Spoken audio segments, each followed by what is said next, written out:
Did you just see what happened to the WNBA after Caitlin Clark and the Indiana Fever were knocked out? Fans are furious, emotions are boiling over, and a growing number of viewers are already tuning out.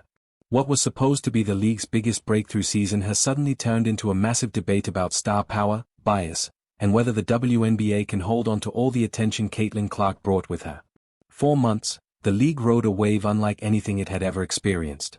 Arenas were packed. Merchandise was flying off the shelves. TV ratings were exploding. Media coverage was everywhere. But now that Caitlin Clark is no longer on the court, the conversation has shifted fast. Instead of celebrating the postseason, people are asking a much more uncomfortable question. Was this growth really about the league as a whole, or was it mostly about one player? Because whether people want to admit it or not, that question is getting harder to ignore. Well, it appears that Caitlin Clark fans have listened. Last night, I received the ratings for the first round of games for the chase for the Golden Toilet. Regardless of how it is presented, the majority of people were uninterested in the WNBA before to the arrival of Cait Clark. That's the blunt opinion a lot of fans are repeating right now, and while it may sound harsh, it reflects what many people are seeing with their own eyes. Before Caitlin Clark entered the league, the WNBA had loyal supporters, dedicated players, and years of history. But mainstream attention? Massive national obsession? Endless debate shows? Sold-out crowds across the country? That simply was not the reality on this scale. Then Clark arrived, and suddenly the entire atmosphere changed. Every game became an event. Every road stop became must-see television. Every highlight spread across social media at lightning speed. People who had never watched a full WNBA game before were suddenly planning their evenings around Indiana Fever tip-offs. And now that she's out, that energy is already fading. 2 years ago, their home attendance was 1,800 fans. Their average this year, home attendance, is 17,000. Perhaps the WNBA will revert to its pre-Caitlin Clark state now that the league star has left. That may be the fear at the center of this entire backlash. For a lot of fans, it doesn't just feel like a player has exited the playoffs. It feels like the main attraction is gone, and with it, the urgency to keep watching. The league spent the year benefiting from the Caitlin Clark effect, but critics argue it never fully protected it, never fully embraced it, and never fully understood just how fragile that moment could be. Now, many of those same critics are saying the league may be about to learn that lesson the hard way. Fans were already frustrated long before the Fever's playoff run ended. They watched Clark take hard fouls, absorb constant physicality, and become the center of controversy nearly every week. But what pushed many of them over the edge was the feeling that the hostility toward Clark wasn't limited to the court. In their eyes, it spread to commentary, media narratives, and even to the fans themselves. A lot of the Indiana Fever fans or Caitlin Clark fans that you speak of are no longer going to watch the WNBA now that the Indiana Fever There's no denying that despite being mistreated, she single-handedly brought the league into the spotlight. Now that she's out of the league, people are once again losing interest in the WNBA. Fans were already furious about all the hate Caitlin Clark was receiving. Her opponents weren't just picking on her on the court. They were also accusing her fans of being hateful. That's why this moment feels bigger than one playoff exit. To Clark supporters, this was never only about basketball. It became a culture war inside the sport.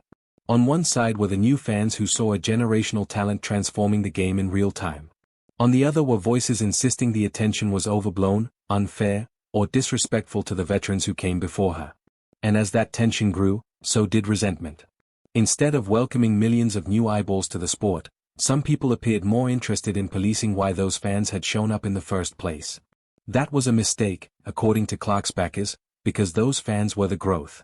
Now many of them are threatening to walk away. And then the moment the ratings tank, they're going to come back and say, see, we were right all along. It's all the racists that follow Caitlin Clark that were watching the product. Congratulations. As of right now, Caitlin Clark's fans may decide not to watch the WNBA altogether this year. By fans, I mean the entire WNBA audience. However, if anyone still believes that Caitlin Clark's absence won't have an impact on viewership, they should stop being naive and acknowledge the reality, which is. That's the uncomfortable reality people are arguing over now. If Caitlin Clark drove the ratings, the ticket sales, the merchandise boom, and the headlines, what happens when she's gone? Can the league maintain momentum on its own? Or was the surge always more dependent on one transcendent figure than many wanted to admit? A lot of viewers already believe they know the answer. Caitlin Clark came in and made such an impact on how many people started to care about the WNBA. To be honest, how many of you didn't start following the WNBA until Caitlin Clark appeared on the scene? That question is landing hard because it forces honesty. How many casual fans discovered the WNBA because of Caitlin Clark? How many people watched their first game because of one logo 3? How many bought a jersey, followed a box score, or argued about women's basketball on social media for the first time because of her? The answer is, a lot. Caitlin Clark drew a whole new fan base into it, and now the question is, because she has been eliminated, she and the Indiana Fever are eliminated after losing. Right now, every fan of Caitlin Clark says the same thing. The WNBA wouldn't be the same without her. And that's because she didn't just play in the league. She changed the feeling around it. She became the gravitational center of the conversation. Whether you loved her, doubted her, rooted against her, or defended her at every turn, you were reacting to her. She became the story that everyone had an opinion on. And when a single athlete can create that kind of gravity, records usually follow. Now we're seeing comments of people saying, well, it's been real, WNBA, I'm going to go back to watching football now. Like, I'll be back when Caitlin plays again, or I'll be back when the Indiana Fever... I don't think anyone will take the WNBA seriously until they address this bias and the animos. Most points by a point guard in a season in WNBA history. Most double-doubles by a rookie guard in WNBA history. Most points by a rookie in WNBA history. Most assists by a rookie in the history of the WNBA. First WNBA rookie to record 2 triple-doubles. First triple-double by a rookie in WNBA history. First triple-double in Fever history. The first player to be named WNBA Player of the Month and Rookie of the Month in the same month. First player in WNBA history with 20 or more points, 15 or more assists, and 5 or more rebounds in a game. She won Rookie of the Month 4 times. Eastern Conference Player of the Week 3 times. She set a single-season record for assists. Period. Music, single-season rookie record for assists. That makes sense. Single-season rookie record for three-pointers. Single-game record for assists 19. Franchise record for most double-doubles. A three-pointers. A career 10 or more assists in a game. Music, how about that? Franchise record for most career 10 or more assists in a game. Fastest WNBA player to reach 100 three-pointers. She did it in 34 games, most assists by rookie in WNBA All-Star Game for which she received the most fan votes ever. 700,000 of those. Fastest player to reach 350 points and 150 assists to start a season regardless of years in the You can tell that records are going to be broken when she's on the floor. Have you seen the incredible list of records she broke this season? It's the most points a point guard has scored in a season. Caitlin Clark in the Indiana Fever had over 1.8 million viewers and the rest of the games had around 400,000 viewers. If you added them up together, they still wouldn't add up to 1.84. If that's not impressive, the WNBA is already experiencing a significant decline in viewership. And the Indiana Fever playoff game attracted more viewers than the next 3 playoff games combined. She has set so many records that we had to speed up the video clip to list them all. That list is exactly why this conversation refuses to die. Clark didn't just arrive with hype. She backed it up with production. Historic passing. Historic shooting. Historic rookie numbers. Historic attention. Historic turnout. Historic ratings. And every time critics tried to dismiss the phenomenon, another box score, another arena, or another television number dragged the argument right back into the spotlight. This wasn't manufactured interest. It was measurable. It was visible. It was undeniable. And maybe the clearest example of all came on a day when America usually belongs to football. Board on her back all summer long. She talks that yang. That's what resonates with Caitlin Clark. It isn't her being white. It isn't her being... Most Americans spend Sundays watching football, but Caitlin Clark changed that. Music. Despite the NFL games being on, people couldn't help but watch her WNBA playoff match, which attracted an unprecedented 1.8 million views. So, I was not excited about the playoffs starting. First of all, it is a football Sunday and I don't care how much we've grown and people are tuning in and they're watching in the eyes. You're going up against NFL on a Sunday. Now, you would think that everyone in the WNBA community would be overjoyed that even with a full schedule of NFL games, the WNBA pulled in record-breaking viewership. However, Caitlin Clark's biggest detractor, Cheryl Swoops, stirred things up instead of giving credit where credit is due. Swoops, who has never been impressed by the Fever star, made it clear that she wasn't even thrilled that the viewers tuned in to watch WNBA instead of NFL. When asked in her podcast, Queens of the Court, when asked about her thoughts on the WNBA playoffs surpassing NFL, it is not just a delusional fan base who is just delusional, but they're not really tuning in. No, these people are coming in waves to watch one player who has sold out every single arena that she has played in. This Cheryl, you're not only demeaning the WNBA and Caitlin Clark, but also the new fans she attracted to the league because fans opted to watch Caitlin Clark on a Sunday despite NFL games being broadcast. We talk about league attendance.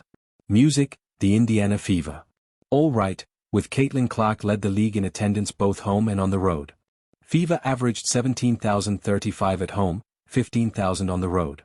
Attendance for the entire league up nearly 50% this year according to data from across Music, the timeline. Indiana leads all teams with an average attendance of, like I said, of 17,035. Merchandise sales are up 450%. Music, I'm going to repeat that. Merchandise sales are up 450% for the WNBA, according to Fanatics. Let's take a moment to talk about Caitlin Clark. Although she didn't join the league, she transformed it. That's what made the reaction so explosive. Even when the numbers were impossible to ignore, some voices still seemed reluctant to simply acknowledge what was happening. People weren't showing up out of pity. They weren't tuning in by accident. They were coming to see a player they believed was changing the sport right in front of them. Sold-out buildings. Massive road crowds. A television audience that dwarfed other matchups. Merchandise demand through the roof. That is not a niche impact. That is a league-altering impact. And Clark supporters say that if the WNBA truly wants to grow, it has to stop acting uncomfortable with the very force driving that growth. Afternoon, competing directly with the fourth quarter of the early slate of games in the NFL. Caitlin Clark drew 1.8 million viewers on ABC. Therefore, she moved the WNBA players from claustrophobic commercial planes to private charters. Before Caitlin Clark attracted all the new fans and attention, players had to take commercial aircraft to games. But as she rose to prominence, everything changed. Who helped build the NBA deserved far more shine that they were getting. You have every right to feel that way. What you have to respect, however, is that the paying customer, the audience didn't feel that way. They did not give a damn about the WNBA. And they really were not feeling the WNBA to the degree that they're feeling the WNBA now. Obviously because of Caitlin Clark who's selling out games and got the Indiana Fever selling out games more than they sell out Pacer games. All of this was caused by the Caitlin Clark effect, and in spite of it she had to deal with a lot of animosity and envy from other players. They argued that because we've been working hard in this league for years, why is Caitlin receiving all the attention? The Indiana Fever. Remember, Music, Caitlin Clark was drafted first, which means last year they were the worst team in the WNBA. It did not matter because this season they were the most watched team in the league. An average of viewership 1.1 million viewers each game in the regular season. Other games, listen to this, polled in comparison, drawing just about 394,000 viewers on average per. Caitlin Clark turned the Indiana Fever from one of the weakest teams in the WNBA into a playoff contender. And her game speaks for itself. I could watch Caitlin Clark every single night play basketball. I'm that fascinated with her mind, her toughness. Obviously, her shooting ability. I think she might have cracked my top 5 all time. And that's men or women all time. Yes, I'm going MJ's in that category. Steph Curry is in that category. Caitlin Clark goes in there, man. Justin Larry Bird will be the other guy. That's my she won over analysts and even great basketball players who became her ardent supporters in addition to impressing the audience and everyone in attendance. Women out there. Petty, man. Hey, LeBron, you 100% right on these girls hating on Caitlin Clark. Y'all petty girls. I expect men to be petty cause we're the most insecure group in the world. You are. Y'all should be thanking that girl for getting y'all that private charters. All the money and visibility she bringing to the Jeff NBA. Don't be petty like dudes. Listen, what she's accomplished, give her her flowers. Stop being petty. All you women out there, she got y'all charters. She bringing all y'all this money to the table for y'all being petty like dudes. LeBron, you are 100% right. Y'all girls, stop being petty. Caitlin Clark, thank you for bringing all that money and shine to the. Charles Barkley said the following about Caitlin Clark. I'm saying they should have done everything they can to keep Clark playing. Maybe I'm wrong. Maybe Aisha Wilson and whoever these other angry women are, maybe, just maybe, they're going to take off and run with it. Maybe it's better with Clark not being in the playoffs so we can watch other. Caitlin Clark's absence has raised many questions about the league's future without her star power. And now everyone is beginning to wonder if the WNBA is a failing product that can't continue in the market without her. The celebration is over. Reality is knocking on the door of the Porterotti. The truth is finally coming to the light. The same light that is going to be dimming here in about 12 hours when Caitlin Clark is eliminated from the playoffs. I know the mainstream media wants us to believe that the WNBA is surging in popularity. I know analysts like Monica McDougal at ESPN. They want us to recognize elite layup misses and failed dunkers. But what KC has been telling you guys all season, it has been true. What I have said countless times over the past few months, it is finally being proven without a shadow of a doubt. Caitlin Clark is a megastar. Caitlin Clark is a box office draw. While the rest of the WNBA, it is nothing but a polished turd. Caitlin Clark brought the fast-paced action and accurate three-pointers that made women's basketball exciting. Without her, the season has already ended for me and countless other viewers. The audience simply isn't interested in watching the other players for the most part, and it doesn't even feel like a real basketball game anymore. And it's not just the ratings that were in the pooper. Attendance was clogging the drain as well. Aces shitbirds 10,000 in an arena capable of holding 12. Linkers masculines 8,500 in an arena capable of holding almost 19,000. Dreamers liberals 11,000 in an arena capable of holding 18,000. If you're one of the dozens of fans in the WNBA, it is only going to get worse. Not only has viewing suffered, but game attendance has also drastically decreased with the absence of Caitlin Clark. It appears that the league's excitement is quickly waning. It's something. And I think that some of the ladies, not all, but some of the ladies in the WNBA are missing the however, things didn't have to go this way. The WNBA had a fantastic opportunity with Caitlin Clark. They could have declared her the league's official poster girl and exploited her star power to propel the league to new heights. But they failed to fully realize her influence. DJ Jane Carrington get into it with Caitlin Clark. There were many accusing her of giving Caitlin Clark a black eye, having an intentional foul on Caitlin Clark, which was when Jay Carrington struck Caitlin Clark in the eye. Everyone saw that it was wrong and that she ought to have been suspended. Instead of standing by her, the entire league turned against her, bullied her, and gave the bullies titles and awards. Daja Carrington now has been awarded Most Improved Player of the Season. If people were to read about this WNBA player getting Most Improved this season, music, Mo, I think oftentimes if you would have looked last year, for example, they would have been like, who is this person? Okay, moving on. I have no idea, nor do I